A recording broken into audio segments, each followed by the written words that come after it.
पीछे जो लोग खड़े हैं बैठ जाइए।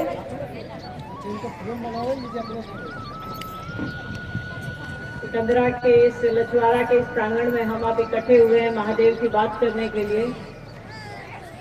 ऐसे आपकी विरासत बहुत पुरानी है, जैन मुनियों की धरती है ये।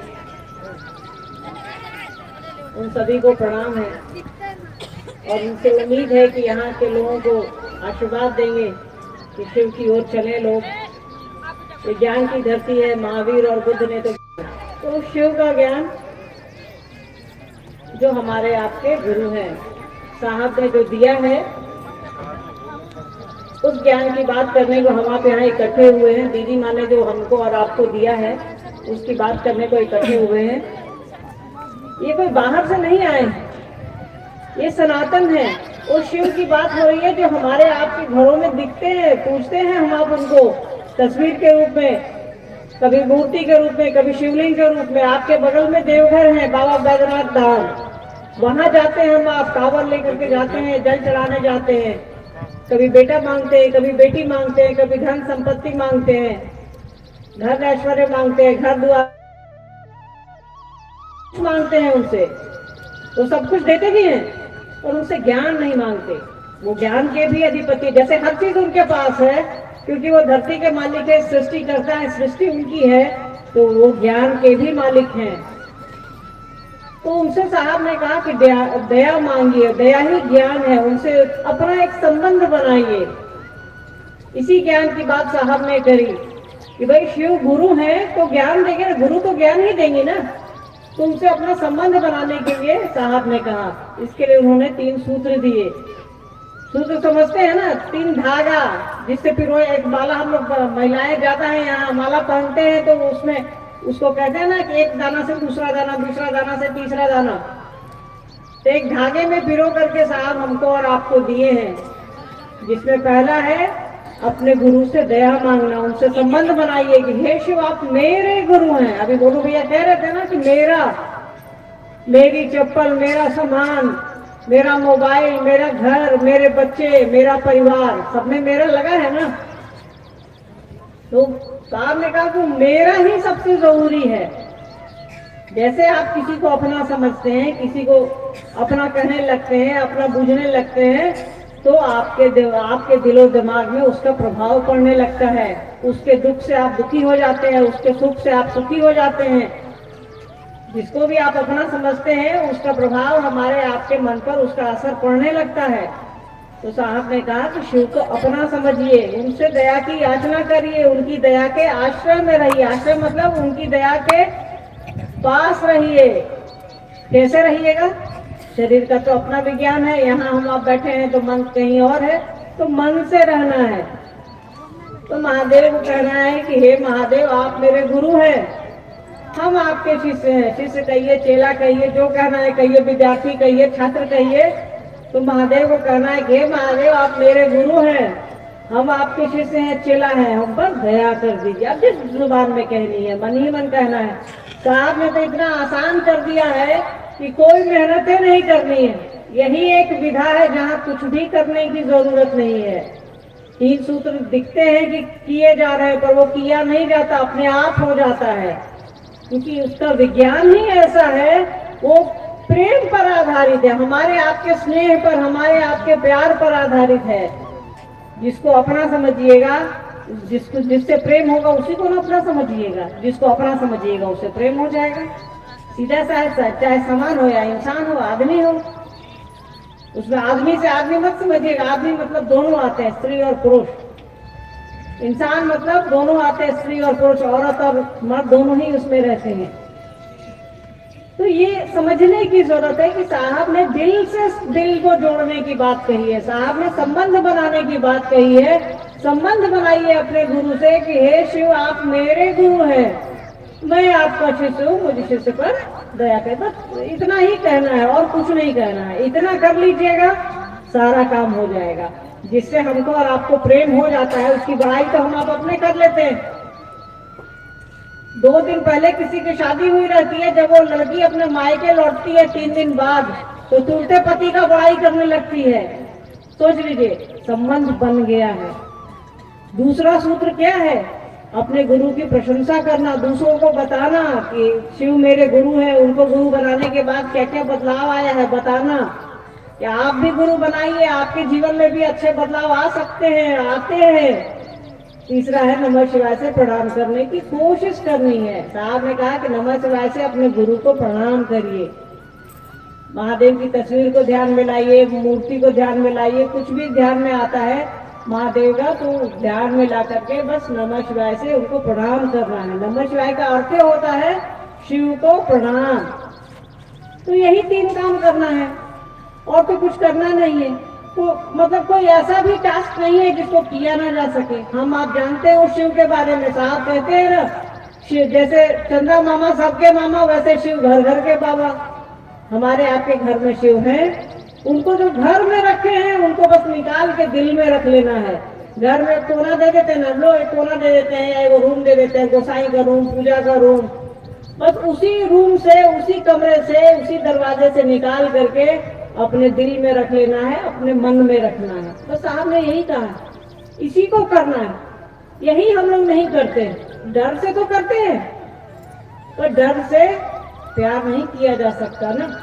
प्यार हो जाएगा तो आपको भले डर लगेगा कि उसकी इज्जत में खराब हो जाए। आप जिससे जुड़े रहते हैं उसकी इज्जत का ख्याल रखते हैं, पर ये प्यार होने के बाद की स्थिति है। ऐसे तुलसीदास ने कहा है कि भय भी न हो न प्रीति, मतलब अगर भय नहीं है तो प्रीत मतलब प्रेम नहीं होगा। तो साहब ने इसको उलट कर दिया कि आप पहले प्रेम कर लीजिए, उसकी इज्जत प्रतिष्ठा का डर तो आपको अपने आप हो जाएगा। आप ये चिंतित हो जाइएगा कि भाई हम ऐसा कोई काम नहीं करें जिससे साहब दीदी की बदनामी हो, महादेव की बदनामी हो, अपने गुरु की बदनामी हो। तो बस इसी को ध्यान में रखना है। सारा अध्यात्म इसी के चारों ओर घूमता है और कुछ भी करने की जरूरत नहीं है। बस हम आप ये सोचे कि महादेव मेरे गुरु है, बस सारा चीज यही है। बस यही सोचना है कि सरकार आप मेरे गुरु हैं, मुझ पर दया कर दीजिए। उनकी दया ही बुद्धि है, उनकी दया ही ज्ञान है। देखिए ना, हम लोग जानते हैं ना रावण के बारे में कि उसने महादेव से सब कुछ मांग लिया। महादेव कहा जाता है, जो कहानियां कहती हैं, महादेव ने अपने लिए एक शहर बनवाया, नगरी बनवाई, सोने की लंका बनवाई। उन्होंने कहा कि ले लो, मांग लिए रावण। न महादेव ने कहा तथास्तु। रावण ने त्रैलोकी की शक्ति मांग ली, मतलब तीनों लोगों की शक्ति मांगी। महादेव ने कहा तथास्तु, मतलब ठीक है ले जाओ। पर रावण ने ज्ञान नहीं मांगा, समझ नहीं मांगी, बुद्धि नहीं मांगी, और देखिए रावण ने सीता का हरण कर लिया। और आज भी हम हजारों हजार साल पहले की ये घटना है, ये कहानी है। आज भी हर साल हम आप रावण को जलाते हैं। किस लिए जलाते हैं? कि उन्होंने एक स्त्री का हरण कर लिया, क्योंकि उनके पास ज्ञान नहीं था। जब बुद्धि रहती, ज्ञान रहती तो ऐसा नहीं करते। आदमी ज्ञान के लिए सबसे पहले आदमी को सोचना चाहिए, समझ के लिए सोचना चाहिए। तो साहब ने कहा कि शिव से बड़ा कोई गुरु नहीं है, वो गुरुओं के गुरु हैं, सदगुरुओं के गुरु हैं, गुराधिपति हैं। जगत में उनसे बड़ा कोई गुरु नहीं है। समझिए, आपके गांव में, आपके इस छोटे से पंचायत में या परिषद में जो सबसे अच्छा स्कूल होगा सिकंदरा का या यहाँ का, आप सोचते होंगे कि मेरे बच्चे उसमें पढ़ें, तो वैसे ही शिव से बड़ा कोई स्कूल नहीं है, शिव से बड़ा कोई गुरु नहीं है। तो साहब ने इसके लिए आसान सा 3 रास्ता बताया, जो हम आप जानते हैं। 3 रास्ते क्या है, उसी 3 सूत्रों को करते हुए तो हम आप यहाँ इकट्ठा हुए हैं ना, इसके अलावा तो इकट्ठा नहीं हुए हैं। और साहब धरती पर है, दीदी माँ है, हमको और आपको शिव की ओर ले चलने के लिए उन्होंने कहा है आओ चले शिव की ओर। तो साहब दीदी को पकड़े पकड़े चल रहे हैं शिव की ओर। वो कहीं नहीं ले जा रहे हैं आपको, शिव की ओर ले जा रहे हैं। हम आपको दुकान ले जा सकते हैं, हाट ले जा सकते हैं, कहीं और ले जा सकते हैं, तो साहब और दीदी माँ आपको मात्र शिव की ओर ले जाएंगे। उनके जीवन का एकमात्र उद्देश्य है कि हम आप शिव की ओर चले, ये पूरी सृष्टि शिव की परिधि में रहे, उनकी दया की परिधि में रहे। उनका एकमात्र काम यही है। तो यही करते रहना, बस महादेव को पकड़े रहना है। हम हमेशा कहते हैं कि अपने मन में एक त्रिभुज बनाइए, 3 कोनियां समझते हैं ना, उसके एक कोना पे महादेव का रख दीजिए, एक कोना जो ऊपर का कोना है अपने गुरु को दे दीजिए, उसके नीचे साहब और दीदी को बैठा दीजिए। बाकी भूल जाइए, फिर कुछ सोचने समझने की जरूरत नहीं है। हाँ, जगत है, जगत में अपना काम करिए, और महादेव का काम करते चलिए। जो साहब कह रहे हैं, जो दीदी माँ कह रही है, करते चलिए। शिव शिव बनिए और शिव शिव बनाइए।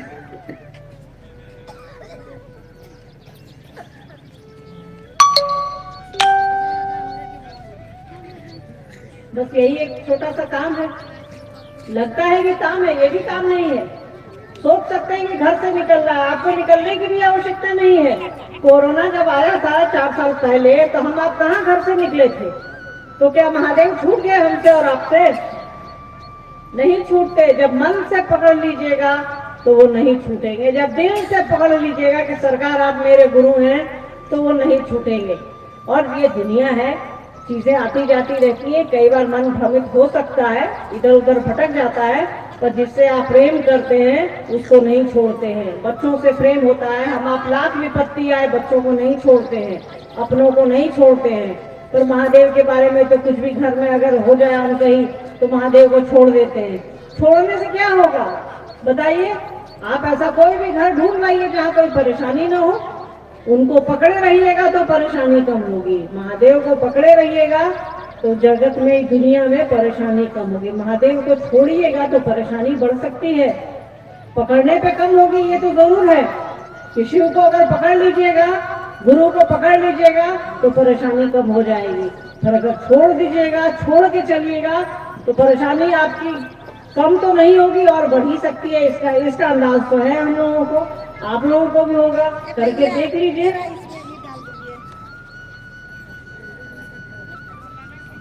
अच्छा, ये बोल रही मुझे तो बस महादेव की दया के आश्रय में रहना है, अपने गुरु की दया के आश्रय में रहना है, साहब दीदी के आशीर्वाद के साथ रहना है और कुछ भी नहीं करना है। कोई बात मतलब बस ये आपके अंदर की चीज है, आपकी अपनी चीज है। कोई बाहर से नहीं लेना है, आपको उधार खरीद कर नहीं लाना है, दुकान से खरीद कर नहीं लाना है। ये आपकी चीज है, आपकी संपत्ति है। ये वो हमारे आपके बाबा हैं, घर घर के बाबा हैं। तो साहब कहते हैं ना कि बाबा की संपत्ति में तो सबका अधिकार है भाई, तो उससे सब कुछ ले रहे हैं, ज्ञान नहीं ले रहे हैं। तो उनको बस अपना समझिए। साहब ने कहा, इसके लिए तरीका बता दिया कि कैसे शिव को गुरु बनाया जाए। वो सब कुछ है, महादेव है, गौरी शंकर। हम आप लिखते हैं ना तीज में, महिलाएं ज्यादा तीज करती है ना, गौरी शंकर लिखते हैं हम आप। महाकाल है, महामृत्युंजय है, क्या नहीं, औढ़वदानी है, आशुतोष है, शंकर है, शिव है, जो हमेशा कल्याण करते हैं दूसरों का। तो जो आदमी आपका कभी अकल्याण सोचे, वो कैसे आपका अपना नहीं हो सकता है? सोचिए, अकल्याण का अर्थ होता है जो आपका अच्छा नहीं सोचे। तो शिव ऐसे है ही। शिव तो ये परमात्मा है, ये धरती उनकी है, वो हमारा आपका कल्याण ही करते हैं, अकल्याण तो करते नहीं है, अमंगल तो करते नहीं है। शिव शब्द का अर्थ ही होता है जो आपका कल्याण करे, जो आपका मंगल करे। वहाँ अमंगल या अकल्याण जैसा तो कुछ भी नहीं है कि जो आपका अच्छा नहीं चाहे, वो आपका बेहतर ही चाहते। वो शिव है, वो हम आप उनकी रचना है। तो जो उन्होंने हमको और आपको बनाया है, तो जो बनाया है, जो दिया है, उसको लौटा देना है। अपने रूप में धरती पर भेजा है, वही परमात्मा, वही शिव जीव के रूप में हमको और आपको धरती पर भेजता है, वही वापस बुलाता है। तो वापसी की यात्रा थोड़ी कठिन है, इसके लिए गुरु की जरूरत पड़ती है। शिव जैसा गुरु हमारे आपके पास उपलब्ध है। महादेव महादेव करते रहिए और साहब दीदी के साथ चलते रहिए। तो जिज्ञासा हेलो, शिष्यता और दीक्षा में क्या अंतर? देखिए, शिष्यता और दीक्षा में आप कोई अंतर नहीं है, थोड़ा समझने का है फिर है। क्योंकि दीक्षा जनरली हम लोग समझ लेते हैं कि स्कूल कॉलेज में नाम लिखाने को दीक्षा बोलते हैं। तो दीक्षा का पता शुरू करना, वो जब भी होगा, दीक्षा शब्द जब भी आएगा तो वो ज्ञान के संदर्भ में आएगा, नॉलेज के संदर्भ में आएगा, बुद्धि के संदर्भ में आएगा। तो शिष्यता और दीक्षा में कोई फर्क नहीं। जैसे हम आप समझ, जैसे किसी ने बताया हमको, शिव मेरे गुरु हैं, आपके भी हो सकते हैं, तो शिव जो गुरु मान ला, हमारे गुरु शिव थी। जैसे किसी ने बताया आपको और हमारा मन चाहे बोली नहीं सही, हम उस दिशा में चलने लगे, वही दीक्षा है, वही शिव की शिष्यता है। हाँ, इस विचार का एक बने रहना, ये बात हमारे आपके दिल में बनी रहे, इसके लिए गुरु की दया चाहिए, इसके लिए साहब दीदी का आशीर्वाद चाहिए। गुरु शिष्य को भोग एवं मोक्ष के अभिन्न रूप से दाता है। गुरु भोग और मोक्ष दोनों देते हैं। वो तो जगत गुरु है, क्या नहीं दे देंगे हमको और आपको। वो सब कुछ देते हैं, ठेठ भाषा में समझिए इसको, वो सब कुछ देते हैं हमको आपको। घर द्वार बाल बच्चा सब देते हैं, पैसा कौड़ी। किसी से लड़ के आ गए, वो सोच लेते हैं कि उससे लड़ लिए तो महादेव सोचता है कि चलो भाई लड़ लिए ठीक है कि क्या नहीं करता है महादेव हमारे आपके लिए। कम से कम हमारा आपका भरोसा तो बना है उस पर।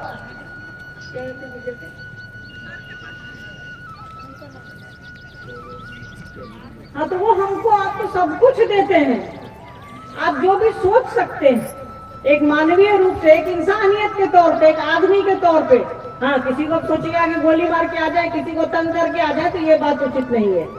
एक मानवता के आधार पे, इंसानियत के आधार पे हम आप जो चाहते हैं वो परमात्मा हमको और आपको देता है। वो गुरु शिव अगर आप जुड़े हैं तो हमको और आपको देता है।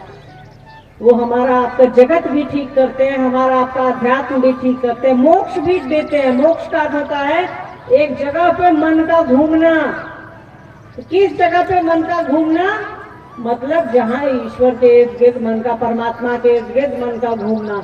तो साहब ने हमको और आपको तो जीते जी शिव दे दिया है, इसके लिए मरने की क्या जरूरत है। साहब ने कहा है शिव के शिष्यों को मोक्ष की आवश्यकता नहीं है, मोक्ष तो हम लोग चवैनी की तरफ बांटते हैं।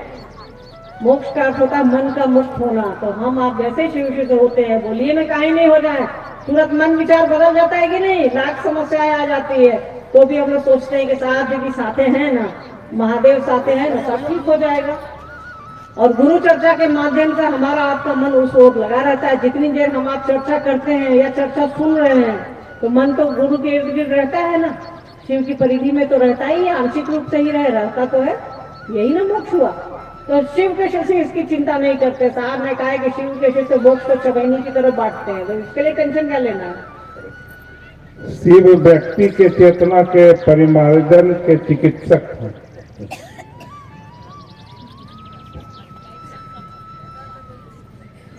देखिए ये साहब की लाइन है, थोड़ा समझना, थोड़ा हार्ड है, थोड़ा कठिन है, थोड़ा समझ लीजिए इसको।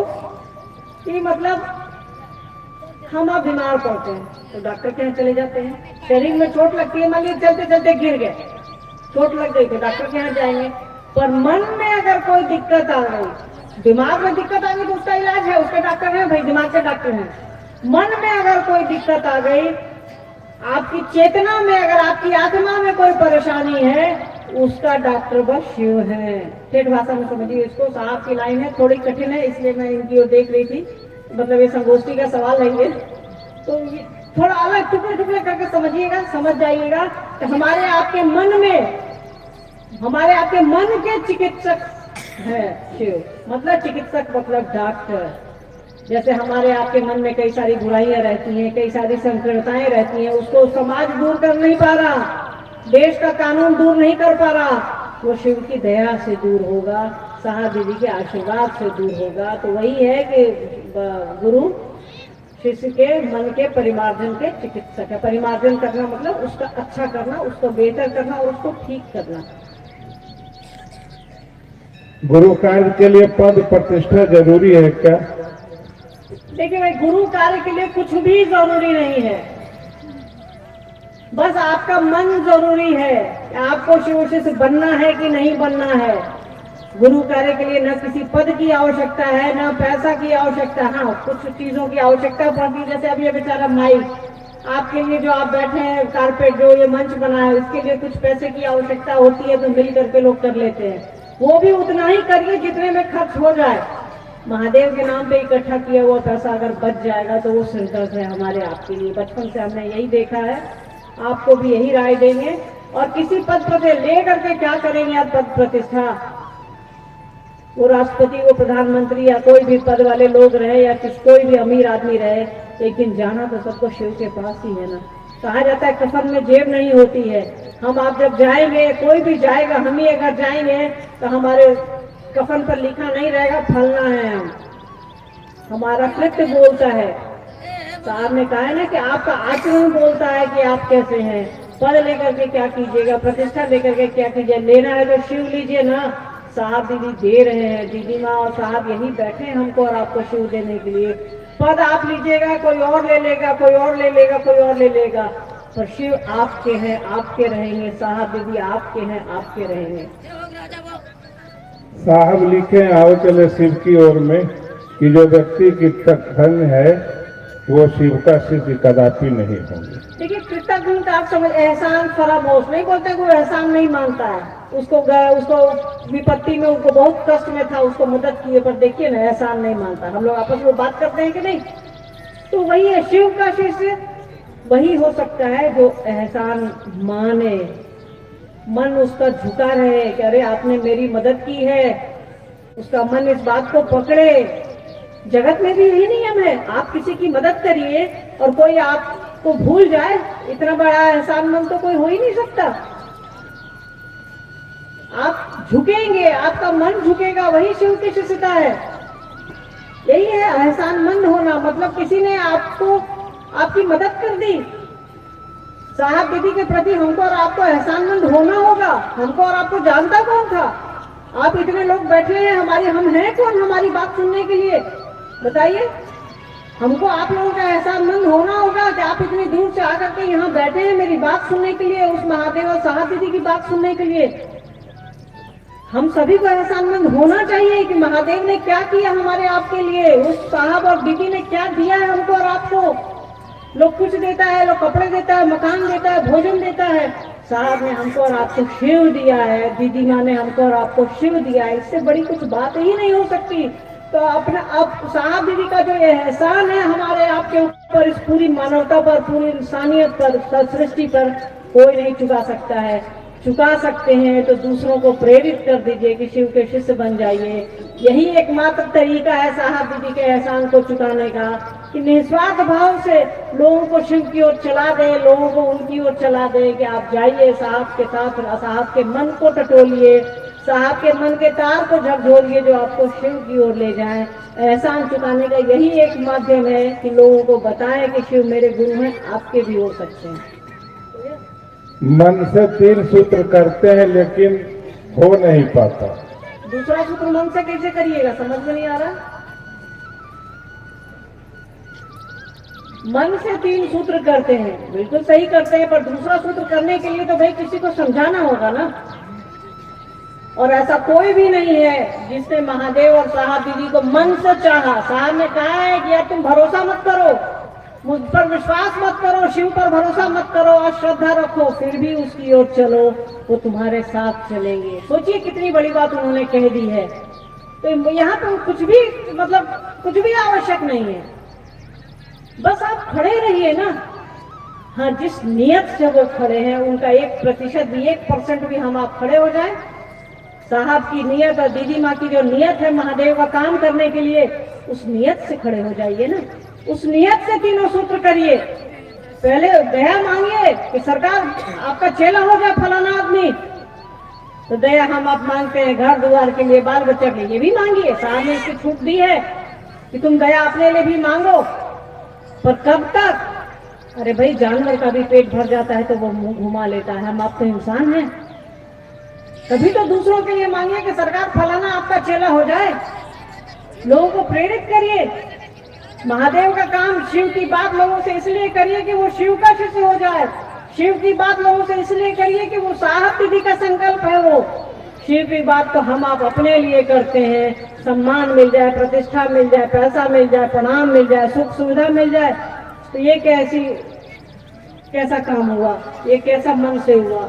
नमः शिवाय भी साहब ने छूट दे रखी है। साहब ने कहा है कि नमः शिवाय करिए, करने से आपके लौकिक कष्ट कम होंगे। तो इन चीजों को साहब के हिसाब से करने की कोशिश करिए, दीदी माँ के हिसाब से करने की कोशिश कीजिए, परिणाम आ जाएगा।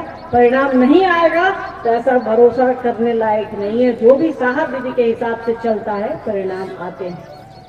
लास्ट जिज्ञासा है, हम सभी गुरु भाई गुरु बहन गुरु काज करने क्षेत्र में जाते हैं तो लोग रुकावट करते हैं, गुरु काज कैसे आगे बढ़ेगा? पहले ये बताइए कौन काम में रुकावट नहीं है? कोई भी काम बताइए जिसमें रुकावट नहीं है। हर काम में भाई परेशानी आती है। किसान भाई लोग खेती करते हैं, बारिश बरस जाती है। अभी छठ के टाइम में 3 दिन बारिश हो गई, पता चला सब गेहूं चावल खराब हो गया। क्या क्या हुआ कि नहीं हुआ? किस काम में परेशानी नहीं है? छोटा से छोटा काम उठाइए, बड़ा से बड़ा काम उठाइए, किसमें परेशानी नहीं है। परेशानी का नाम ही जीवन है भाई। जगत में आए हैं तो परेशानियों के साथ आए हैं। हम आप चले जाएंगे पर परेशानियां रहेंगी यहाँ। तो जाने के पहले उस शिव का काम तो कर ले, जाने के पहले साहब दीदी का नाम तो कर ले। परेशानियां अपनी जगह है, हमारा दिल हमारा मन अपनी जगह है। शिव से जुड़िए, साहब से जुड़िए, जीवन अच्छे से कट जाएगा। जो दिख रहा है वो भी और जो नहीं दिख रहा है वो भी। परेशानियां तो भाई हमारे आप लोग कहा जाता है ना, सुहाग का चीज है भाई। धरती पर आए हैं, परेशानी नहीं होगी तो मजा थोड़े आएगा जीवन में। जब तक रगड़िएगा नहीं, रगड़ा नहीं कीजिएगा, कपड़ा साफ नहीं होता है। कहा जाता है कि सोना को जितना गर्म किया जाता है उतना चमकता है। तो हम आप साहब दीदी के सोना है, जितना गर्म से करेंगे उतना चमकेंगे। देखिए आपके बीच आए, बहुत अच्छा लगा। मौसम का मिजाज देख रही हैं, अभी धूप की तुरंत अभी अब हल्की हवा बहने लगी है। आपके बीच आए, अच्छा लगा। महादेव का काम करिए, साहब दीदी का काम करिए, उनका संकल्प लेकर के चलिए, शिव की ओर चलिए। जो आपके अपने हैं उनको साथ रखिए। हमको या किसी और को साथ रखिएगा तो छूट जाइएगा, हम भी छूट जाएंगे, आप भी छूट जाइएगा। साथ उनका लीजिए जो आपका साथ नहीं छोड़ते हैं। हमेशा ध्यान रखिए कि साथ उनका लीजिए जो आपका साथ नहीं छोड़ते हैं। तो महादेव और साहब दीदी का साथ लीजिए और आगे बढ़िए, शिव की ओर चलिए। उनसे दया मांगिए कि सरकार हम आपके शिष्य हो जाएं, इतनी दया कर दीजिए। साहब दीदी से आशीर्वाद मांगिए कि हम आपके साथ चलें, आप शिव की ओर ले चलने को आए हैं इस धरती पर, आपके साथ आपकी उंगली पकड़े पकड़े चले। याद रखिएगा, साहब दिख नहीं रहे हैं, दीदी माँ दिख नहीं रही है तो मत सोचिएगा कि वो नहीं है। वो हैं, हमारे आपके साथ हैं, हमारे आपके बीच है, घर में है, बच्चों में है, खुशी में है, दुख में है, दर्द में है, हर चीज में साहब दीदी हैं। उनको छोड़ के हम आप आगे नहीं बढ़ सकते। वही नहीं हमको और आपको छोड़ेंगे तो हम आप उनको क्या छोड़िएगा। पर उनको पकड़ने के लिए आपको शिव को पकड़ना होगा, महादेव को पकड़ने के लिए आपको साहब दीदी को पकड़ना। दोनों एक दूसरे से है। साहब दीदी को पकड़िए, शिव पकड़ा जाएंगे आपको। तो उनकी उंगली पकड़े पकड़े शिव की ओर चलिए। आप सभी के चरणों में मेरा प्रणाम।